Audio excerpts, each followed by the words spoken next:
game, then Sam Powell helped make it 28-0.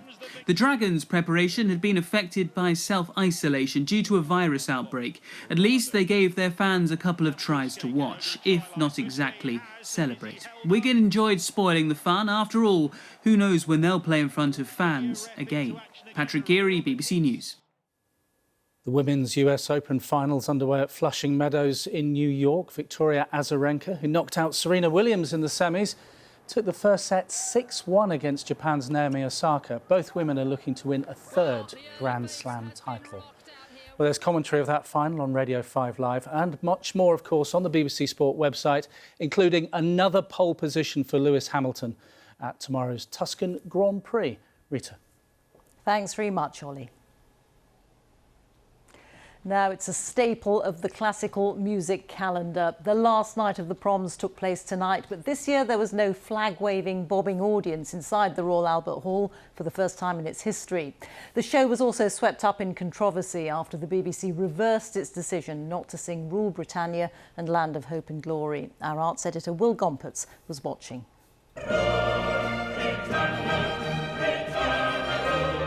After the possible omission and then the indecision, followed by the controversy and the accusations of wetness prompting perhaps the U-turn, Britannia did finally rule the airwaves.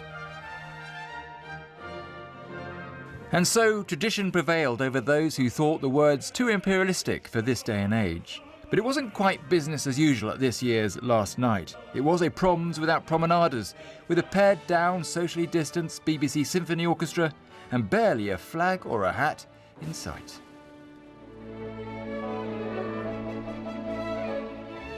Some blamed, wrongly she said, any suggested changes on the night's Finnish conductor Dalia Stasevska, who started the programme with Mozart's Marriage of Figaro.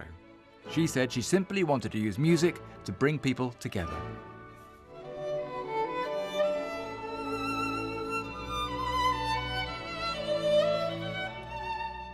The Scottish violinist Nicola Benedetti, a late replacement for a poorly soloist, played Vaughan Williams's romantic pastoral favourite, The Lark Ascending.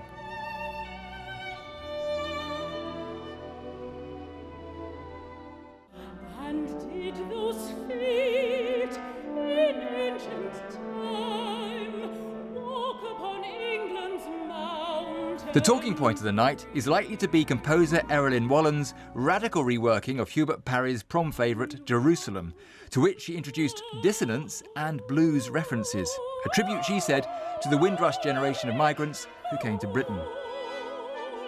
It was sung brilliantly by the South African soprano Golda Schultz.